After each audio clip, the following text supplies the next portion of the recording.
എനിക്ക് വെള്ളം കൊടുക്കുന്ന പരിപാടിയോ ഇവിടുത്തെ മറ്റ് ഈ വക കാര്യങ്ങൾ അന്വേഷിക്കില്ല എൻ്റെ പണിയല്ല. നമ്പർ 1. പിന്നെ അങ്ങനെ ഒരു ഗുരുതരമായ ഒരു അവസ്ഥ ഉണ്ടാക്കാൻ അദ്ദേഹത്തിന് പറയാൻ ഒരു സാധ്യത ഞാൻ കാണുന്നില്ല. കാരണം ഇദ്ദേഹം ഡെപ്യൂട്ടി മേയറാവുമെന്ന് ആദ്യം പറഞ്ഞ ആൾ ഞാനാണ്. നമുക്കറിയാം CPIയും തമ്മിലുള്ള ഒരു കോൺട്രേഷൻ വന്നപ്പോൾ ഞാനാണ് അദ്ദേഹത്തിനോട് പറഞ്ഞത്, എന്തുകൊണ്ട് നിങ്ങൾ ഇതുപോലെ ഡെപ്യൂട്ടി മേയറാവാനുള്ള സാധ്യതയുണ്ട് എന്ന് പറഞ്ഞപ്പോൾ എന്നോട് പറഞ്ഞത് നാവ് പൊന്നാവട്ടെ എന്നാണ്. അപ്പോൾ ആ അദ്ദേഹത്തിനെതിരെ ഞാൻ ഇങ്ങനത്തെ ഒരു സ്റ്റെപ്പ് എടുക്കാൻ എനിക്ക് വേറെ അസുഖമൊന്നും ഇപ്പോൾ എനിക്കിപ്പോൾ ഇല്ല.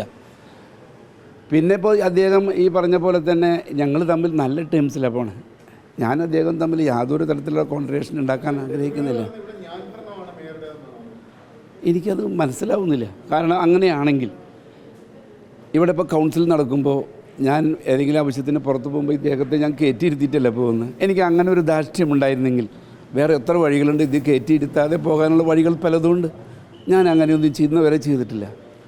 അത് അദ്ദേഹത്തിന് എന്തോ തോന്നിയിട്ടുണ്ട്, എനിക്ക് മനസ്സിലാവുന്നു. ഇപ്പം മുനിസിപ്പാലിറ്റിയും കോർപ്പറേഷനും ഏറ്റവും മോശപ്പെട്ട ഭരണമാണ് ഇത്തവണത്തേതെന്നാണ് ഡെപ്യൂട്ടി മേയർ തന്നെ ആരോപിക്കുന്നത്. അത് ഓരോരുത്തരുടെ വിലയിരുത്തലല്ലേ, അതൊക്കെ ആയിക്കോട്ടെ, അതൊക്കെ സാധാരണയാണ്. ഇപ്പം എൻ്റെ വിലയിരുത്തൽ എനിക്കറിയാം, നിങ്ങൾക്ക് നിങ്ങളുടേതായിട്ടുള്ള രീതിയിൽ വിലയിരുത്താം, പൊതുജനങ്ങൾക്ക് വിലയിരുത്തിക്കൊണ്ട്, അതൊന്നും എൻ്റെ സബ്ജക്റ്റല്ല. ഞാൻ തന്നെയാണ്, അല്ലാണ്ട് വേറെ എൻ്റെ അപ്പുറത്ത് ഒരു തെറ്റുമില്ല. ഞാൻ വർഗീസ് തന്നെ. അതിനകത്ത് യാതൊരു തരത്തിലുള്ള ധാർഷ്ട്യം എനിക്ക് തോന്നിയിട്ടില്ല. അതാണല്ലോ ഒന്നിച്ചാണല്ലോ ഇവിടുന്ന് പോകുന്നത്. ഒരു തരത്തിലുള്ള ബുദ്ധിമുട്ടുകളും ഞാൻ ആയിട്ടുണ്ടായിട്ടില്ല. എവിടെയും കൊണ്ടാണ് അങ്ങനെ ഉണ്ടായെന്ന് എനിക്കറിയില്ല.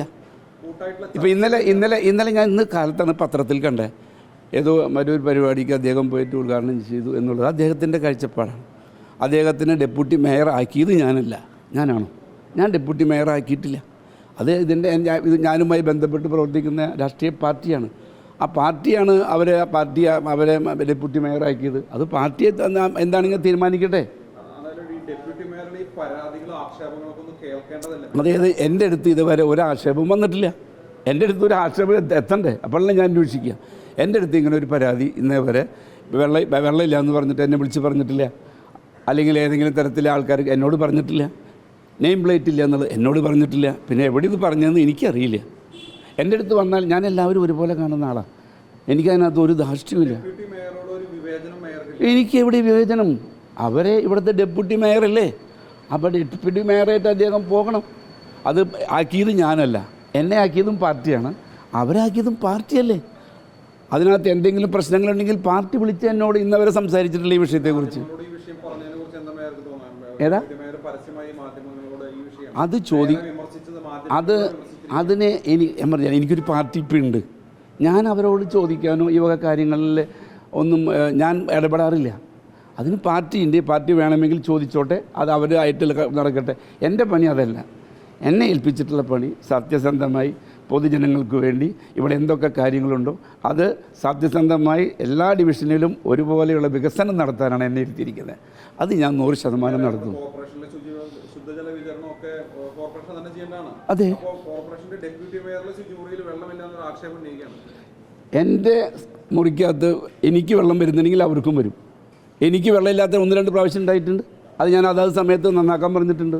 അല്ലാണ്ട് അവിടുത്തെ സെപ്പറേറ്റ് ടാങ്കില്ല, ടാങ്ക് കോമണാണ്. ഇത് എനിക്ക് മനസ്സിലാവുന്നില്ല. എനിക്കും വെള്ളമില്ലാത്ത സമയങ്ങൾ ഉണ്ടായിട്ടുണ്ടെന്ന്.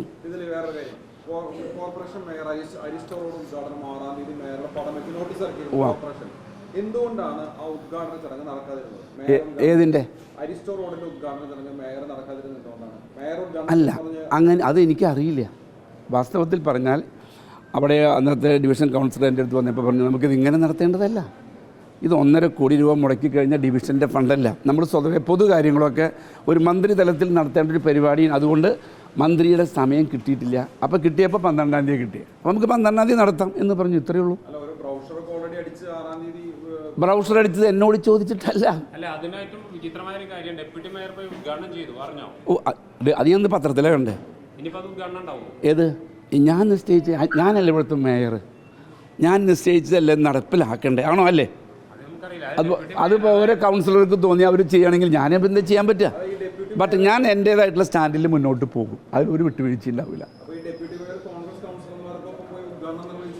അതെ, അത് ചോദിക്കേണ്ടത് ഞാൻ പ്രതിനിധിക്കുന്ന പാർട്ടി ഉണ്ടല്ലോ. പാർട്ടി എന്തെങ്കിലും ചോദിച്ചോടെ. എൻ്റെ പണി അവരെ ശരിയാക്കില്ലല്ല. അത് പാർട്ടി എന്താണെങ്കിലും ചോദിച്ചോട്ടെ, എനിക്ക് യാതൊരു ബന്ധവുമില്ല. ഉദ്ഘാടനത്തിന് ഇപ്പോൾ റോഡില്ല ഇനി. ഉദ്ഘാടനം ഞാൻ നടത്തിയിരിക്കില്ലേ, കാരണം അത് എന്നെ നിക്ഷിപ്തമാണ്. എൻ്റെ ഉത്തരവാദിത്തമാണ് ഈ കോർപ്പറേഷനകത്ത് 55 ജനപ്രതിനിധികളെ നേരായ വഴിക്ക് കൊണ്ടുപോകണം.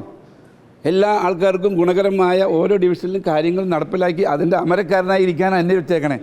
അത് നടത്തും. ഈ 55 പേര് ഡെപ്യൂട്ടി മേയറുണ്ട്, അവര് നേരെ വഴി കൊണ്ടുപോകണ്ടേ? കൊണ്ടുപോകണം. പിന്നെ ചില ആൾക്കാരുണ്ടല്ലോ ഇപ്പോൾ, അവർ അവരുടെ വഴിക്ക് പോയി കഴിഞ്ഞാൽ അവരെ വിളിക്കും. ഇനി അത് ഞാനല്ല, ഞാനും വിളിച്ച് സംസാരിക്കും. പാർട്ടി വിളിക്കും. എൻ്റെ വീട്ടിൽ നിന്നാണ് പോയിട്ടില്ലെങ്കിൽ എനിക്കൊരു നാഥനുണ്ടാവും, അവർ വിളിച്ച് സംസാരിച്ചോളും വേണമെങ്കിൽ. അത് എൻ്റെ ഉത്തരവാദിത്തമല്ലല്ലോ. Okay, thank you.